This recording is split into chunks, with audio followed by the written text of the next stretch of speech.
Good morning. We're going to start the press conference. Good morning to each and every one of you.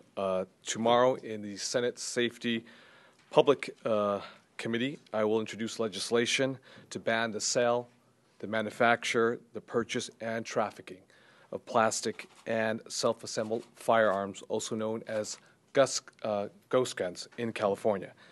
Advances in technology, specifically 3D printers using digital blueprints, can now make plastic, fully functional guns that can slip through metal detectors and X-ray machines in airports and elsewhere. The threat is real. We're even beginning to see an emerging industry and market for ghost guns. They are being produced without serial numbers or records of sale. No one knows that they exist until after a crime has been committed. The firearms are called ghost guns because they do not have serial numbers and the owners have not undergone a background check because nobody even knows that they exist. Also, 3D printed guns may have detachable metal pieces and be slipped past metal detectors. New technology that makes manufacturing guns available to the general public also raises questions about whether homemade guns are made by dangerous individuals.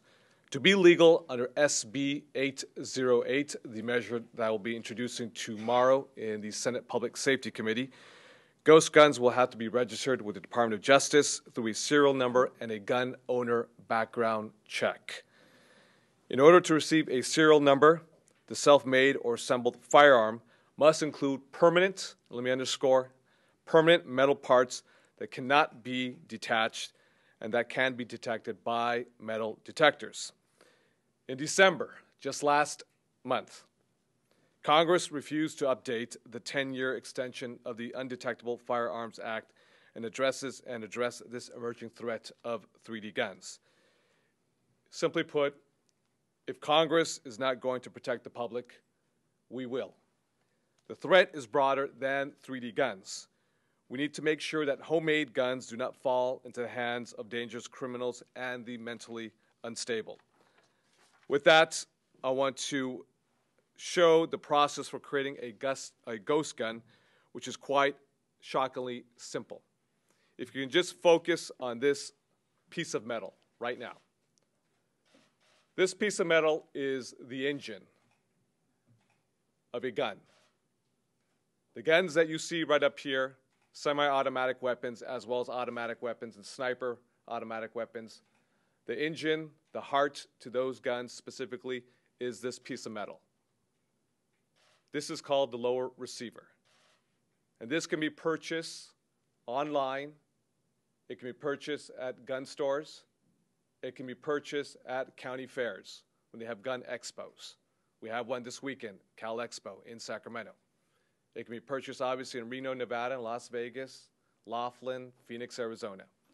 This, again, is the engine to the high-powered and semi-automatic assault weapons that you see displayed here today. With that, the lower receiver, an individual can buy this $80 to $100 online. This doesn't have a serial number, and it doesn't require a background check. All the person has to do is secure this jig, go to someone who has a drill press, you insert this lower receiver into this jig, you go to someone who has a drill press, and God knows throughout the state of California, especially in my district and industrial areas, you can go easily to any drill bit and make the holes necessary. Once you make the holes necessary, it becomes this. This is the lower receiver, again, the engine. And then the engine becomes this. This is the difference between one block, which creates a ghost gun of metal, and the actual engine itself. We have here a semi-automatic weapon, which is illegal in the state of California. Nonetheless, this has a serial number. This weapon right here can be detected by law enforcement, but specifically through the Department of Justice. where the purchase was made specifically, and by whom. This is a gun that was manufactured by a gun manufacturer.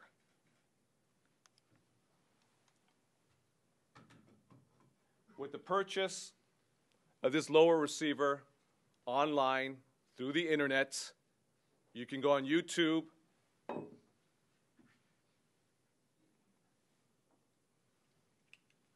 and you can create this illegal weapon. This is a ghost gun. This right here has ability with a .30 caliber clip to disperse with 30 bullets within half a second. 30 magazine clip in half a second. This was not manufactured with a legitimate gun manufacturer, either in the United States or in another country. This was actually made illegally in someone's garage. And this was also, my understanding, used in a crime in the state of California. We have this weapon,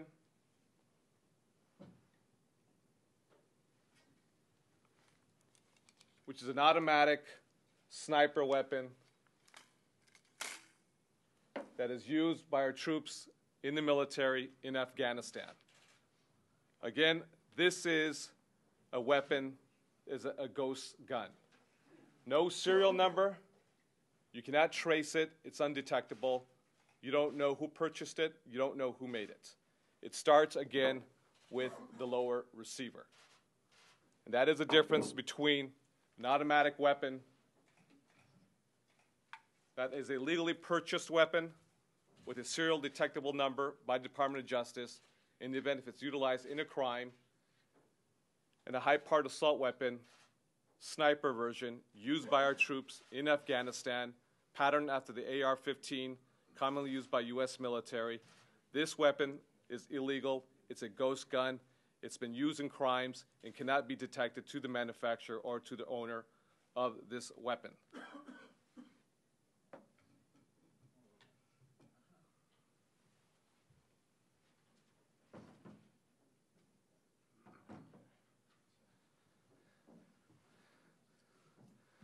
Again, let me highlight and underscore again with the jig,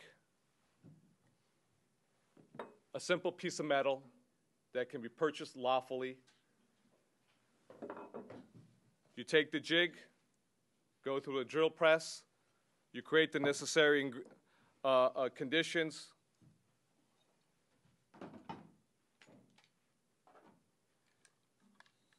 You purchase the barrel protector, the stock, and the other components necessary for the trigger and the trigger release. Again, this is the engine that drives the semi-automatic and automatic weapon. Without it, it doesn't function. It doesn't work. And this can be purchased separate pieces and assembled quite easily in garages throughout the state of California, and it has been. So with that, I'd like to bring up a good friend. One more thing, a couple things actually. These guns already exist because they're in the hands of criminal felons, gang members, drug cartels, as well as the mentally ill. Just last year, in June 2013, John Zawahiri killed 5 people in Santa Monica. Those individuals were Marcela Franco, her father, Carlos Franco, as well as Margarita Gomez. He also killed his father and his brother using a homemade gun, a ghost gun. Although he was originally denied from purchasing a gun by the Department of Justice, the DOJ was doing its work. Because of mental health issues, Zawahiri was able to purchase a lower receiver online, which he used to modify and craft the AR-15 style rifle that was used in the shooting. And despite being denied the purchase of a gun, he was also able to skirt the law by obtaining the separate parts online and assembling his own assault weapon.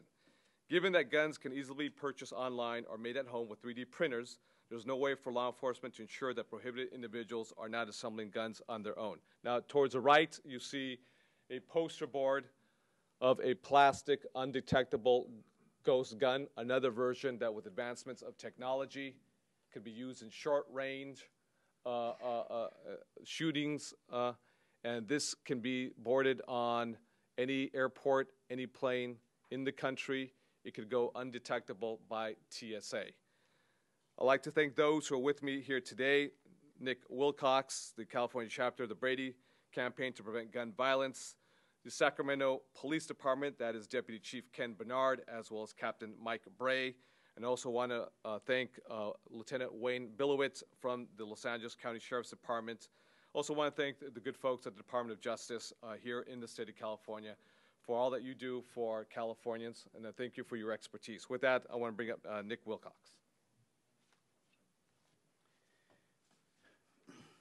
Good morning. My name is Nick Wilcox. My wife and I are legislative advocates, volunteer legislative advocates for the California chapters of the Brady Campaign to Prevent Gun Violence. We represent our 25 chapters, and most of our chapter leaders are people who have experienced the tragedy of gun violence personally. We lost our daughter 13 years ago, actually 13 years and 3 days ago, in a rampage shooting. So this is a very personal issue. We strongly support SB 808.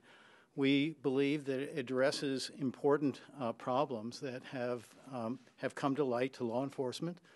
We believe that 3D printing and the ability to self-manufacture these lower receivers is an enormous problem. And it's a problem mainly because it allows guns to be manufactured for which there is no record. That's probably the most important thing. We rely on records in this state to trace crime guns, but more than that, we rely on records to support a program which is extremely successful and very important called the Armed and Prohibited Persons System. And therefore, it's important that records of all guns get into the database so that when people who at one time were lawful gun owners become subsequently prohibited from owning a gun, you can go back and retrieve those guns and disarm those illegal people. In the case of the Santa Monica shooter, that shooter tried to purchase a gun legally. He had mental health restrictions, and he was denied. And then he built his own gun. We need to address this problem, and we look forward to supporting Senator de León in his efforts to do this. Thank you. Okay, I think with that, I think there's several press conferences happening simultaneously right now, and I don't know if folks have to get to certain places, but why don't we go to the Q&A portion, and if you have any questions, I'll try my very best to provide the answers. We do have some folks, obviously, Lieutenant Sheriff Billowit, as well as the Deputy Chief and Captain of Sacramento Police Department, who perhaps may be able to answer any questions, as well as obviously is Nick Wilcox. Questions, folks? Senator, the governor has turned down a couple of gun laws. I know that a lot didn't pass this last session. Why do you think this one will be different and actually get through? Well, I know that the governor has a more perhaps libertarian bent when it comes to firearms and weapons. I do strongly believe that this is a measure that can move forward in a bipartisan manner. I think that when you have the advancement of technology with regards to these 3D printers, when you have the technology that exists that you can download software program through the internet, and you can actually manufacture or print a ghost plastic gun without a metal clip inside of it and actually board on a Southwest Airlines plane from Burbank to Sacramento or elsewhere in the state, and you can have a gun that has the potential to maim or kill another human being. I think it's a very serious threat, and I think it would be viewed through the prism of bipartisanship.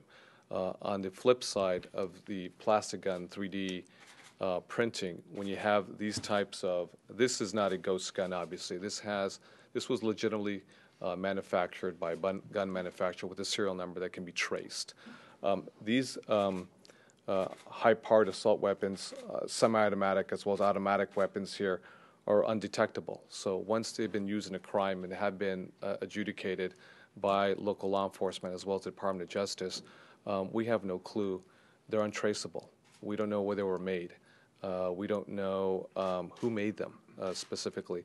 I think this is about public safety. It's about community safety, and I believe that, I'm not trying to project, but I do believe that the governor will be very open. Again, going back to the original point, which was, given he has a much more libertarian sort of bent, if you will, when it comes to this issue as a whole, I think that when you have undetectable, high-powered assault weapons on the street that, violent criminals are using, it's been proven. That you have drug cartels, they're in the possession of drug cartels, that has already been proven. That you have those individuals who are mentally insane. John Zawahiri, again, he tried to, through the legal route, purchase a high-powered assault weapon, was denied because we have laws on the book. We have checks and balances, the Department of Justice 10-day waiting period because of the hold, because of the mental health issues. But nonetheless, he was successful by purchasing the receiver and then purchasing other parts either online or actually walking into a gun store where he could lawfully purchase it, he assemble it together, and the end result was he killed his father, he killed his brother, as well as 3 innocent bystanders and himself. So I think that I'll get a sympathetic hearing from the governor. Why go for a registration basically as opposed to trying some sort of ban on the weapons? Well, that's a very good question. What kind of comes first, the chicken or egg? Why not, ban the receiver altogether, given the fact that this is the engine that drives the semi-automatic and automatic weapon. It's my understanding that's right now prohibited because of Congress. They failed to pass, just this past December, a complete ban on the receiver itself, given that they know the circumstances that what's happening as we speak right now with the purchase of the receiver and the other parts, the stock, the other components that you need for the trigger release and the receiver as well as the barrel. They know what's happening. They failed to act. Therefore, if they failed to act, we're going to do everything within our means in California to protect our community. Senator, you've seen these guns obviously popping up in Los Angeles, in your district. Where are some of the other areas that have been hotspots, including maybe Sacramento, Stockton, places like that? I would have to say, throughout the state of California and here in Sacramento, throughout the Central Valley, Fresno, Bakersfield, San Diego, Imperial County. I think these ghost guns are pervasive throughout the state of California. The reality is where you have gangs, where you have violent crimes that take place, where you have a lot of manufacturing of certain types of drugs, whether it's crystal meth, whether it's marijuana, you're going to have these ghost guns. That's just the reality. And my understanding in conversations with Department of Justice earlier this morning, in many instances, as these guns, go through the state of California, they're trafficked and they end up south of the border. Many of the drug cartels are no longer even attempting to paint the receiver or the lower receiver black to sort of fit in, if you will, with the rest of the assault weapon. When they break down the stock, the barrel, and the other components, they see clearly that it's still the metal color. They didn't even bother to paint it. So it's quite pervasive, and again, it's happening throughout California. And then, we've had a lot of, Santa Monica, obviously. I was there on Saturday, and that's a very Tony, seaside, well-to-do community. Obviously, you saw the tragedy in June of 2013 with John Zawahiri, and it can happen anywhere. Yeah. Senator, what kind of penalty are you looking to enforce on this? Well, right now we're in the process of developing that criteria as we speak right now. Alex, do we have a specific right now years? We're going to try to make it along the lines of what's already out there for prohibited courses. Okay. So in short, what that means is that we're still in the process, of developing that as we speak right now. Senador, en español, ¿podría Sí, sí, con mucho gusto. Si usted quiere, después de la conferencia de prensa, yo le doy una entrevista particular, ¿no? Es para usted. Quería Sí. verlo. Yo voy a hacer todo el show para usted, ¿eh? Ok, gracias. Okay, gracias. Any other questions? Seeing none right now. Again, thank you for the opportunity to have this press conference. And again, this measure will be introduced and presented tomorrow in the Senate Public Safety Committee. Thank you very much. Thank you.